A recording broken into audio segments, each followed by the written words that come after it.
What are other examples in the human body that are... The most dramatic is the human eye. Right. You know, it's held up as this example of perfection in the body. It's not perfect at all. It's a perfect example of why the body is not designed. I mean, imagine a camera designer for a famous camera company like Nikon or Pentax who put the wires between the light and the film, which is how our eye is working. And not only that, our eye has a whole blind spot where nothing works at all. Do you know that every creationist has a blind spot? I think it was Helmholtz, the famous German psychologist, who said if an engineer had given him the human eye, he'd have sent it back. Indeed, indeed. I think viewers might like to see their own blind spots. Shall we demonstrate for them for just a moment? Okay. Yes. All you need to do the demonstration is a little pencil. You can do it just with an eraser, but this particular one has a little tiny red pin on the top. And what you do is cover one eye, if you would, please. And we take the pin and we move it right in the, and you have to keep looking right at the bridge of my nose, so keep your eye fixed. And now we're going to move it just out a little bit, about 15 degrees, and right about there. Yeah, it's gone. It's gone. Yeah. You can't see it? No. Now can you see it? Yes. Now can you see it? Yes. Now can you see it? No. There's a blind spot. Yeah. That's really lousy. Yeah. So what's amazing, though, about how natural selection has made the eye so it works despite this built-in flaw is that the eye constantly jiggles slightly. We call it nystagmus. And this seems like it's a problem, but it's actually a solution. Because if it wasn't for the eye jiggling constantly just a little bit, that blind spot would always be in the same spot. You'd never see anything there. But because the eye moves slightly, you end up getting a complete coverage of your field of vision. It is remarkable how natural selection manages to kind of clean up afterwards, isn't it? That's a lot of what it does. You start off... It's stuck with things. It's stuck with things for historical accident, but then the cleaning up afterwards is so good that it actually ends up a really remarkably fine instrument, despite its historical it's astounding, legacy. Right? Yeah. I mean, with the eye, there are other things that happen later in life, like detached retinas. You know, for us, as I said, all of the vessels and nerves come through that hole in the back of the eyeball. That's why there's a blind spot, and they spread out on the inside of the eyeball between the light and the place where the light is received, blocking the light. And that's why you have to have that little bit of jiggle in there.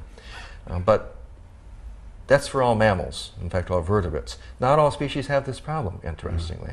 And if we can go over here to our octopus, I don't know if you can zoom in, all of the octopuses, the cephalopods, have an eye that's designed properly. There I used a design word again. Yeah. Their eyes have all of the vessels and nerves coming right through the back of the eyeball, so they can't get a retinal detachment. They never have a problem with the blind spot. They don't have to be moving the eye so much to get a complete field of vision. It's a better design, absolutely entirely, than ours. And the reason is, why are we so screwed up? Bad luck.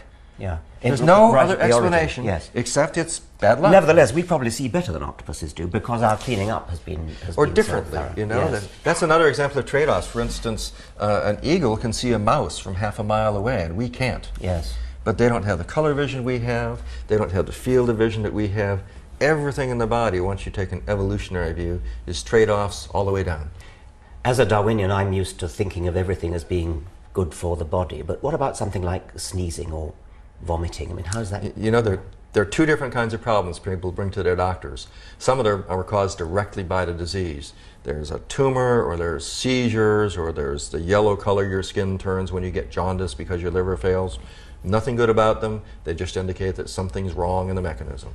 But most of the problems that people bring to their doctors aren't actually diseases. They're the body's protection against something going wrong. What you mentioned: sneezes, fever, cough, vomiting, fatigue, anxiety, diarrhea. All of those things, nasty as they are useful. Otherwise, they wouldn't be there. How about a life without pain? Wouldn't that be great?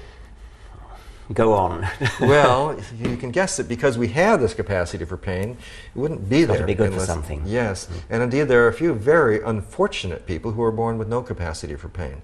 They're almost all dead by early adulthood. What kills them?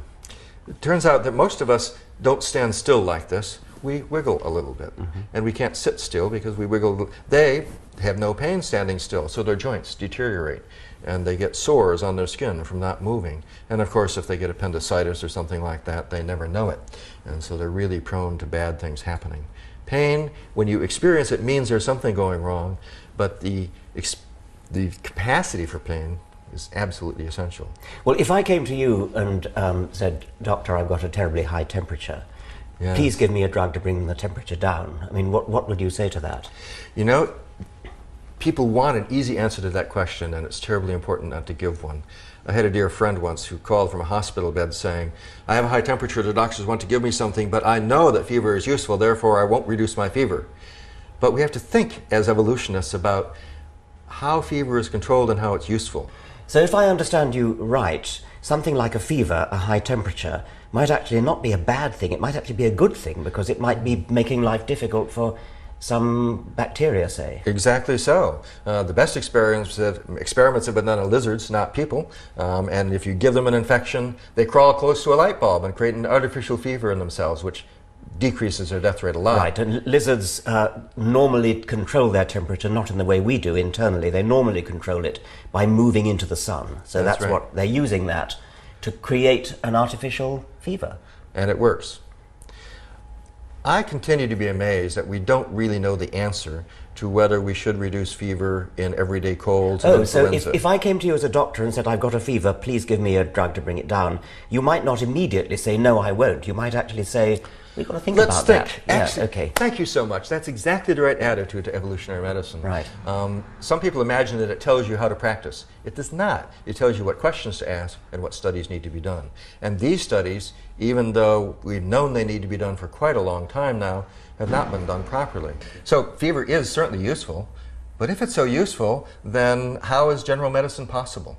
Because a lot of what general medicine does is block perfectly normal defenses. Fever, pain, nausea, vomiting, diarrhea, cough. Doctors are very good at relieving the suffering associated with those things. And when I first realized that these were all useful defenses, I wondered, what are we doing to our patients? Are we hurting them somehow? Or maybe natural selection just isn't that clever. What's going on here? And it finally dawned on me that every day when I made toast in the morning, my smoke detector went off, and I put up with it. And the reason I put up with it is that the cost of a false alarm in a smoke detector is not much. But I want my smoke detector to go off every single time there's a fire. I don't want it to go off half of the time when there's a big fire. And so the principle here is, take something like vomiting. Unpleasant to talk about, but what happens is it might cost you about 200 calories. But not vomiting, if you have a potentially fatal illness, is going to kill you. And therefore, the normal system is set by what we call the smoke detector principle to express these painful defenses much more often than they're needed. Because there's a kind of asymmetry of risk. That's exactly the right way of putting it. Right. Yes, it's quite asymmetrical. And this means that it's safe to block cough, fever, vomiting much of the time, except for the times when it's not safe. Yes. And I think the next phase of understanding these things in general medicine is going to be making sharper distinctions about when it's safe and when it's not. Now, in fact, many doctors know all about most of this already. If you've just had surgery, your doctor will tell you, please cough. And you'll say, I don't want to cough, it hurts. And the doctor will say, cough anyhow. If you don't cough, you'll probably get pneumonia. So doctors are quite onto this, and they won't give you codeine to completely block your cough if you have pneumonia, because they want you to use the normal protective response. But much more work needs to be done in this, and can be done quite quickly. Right.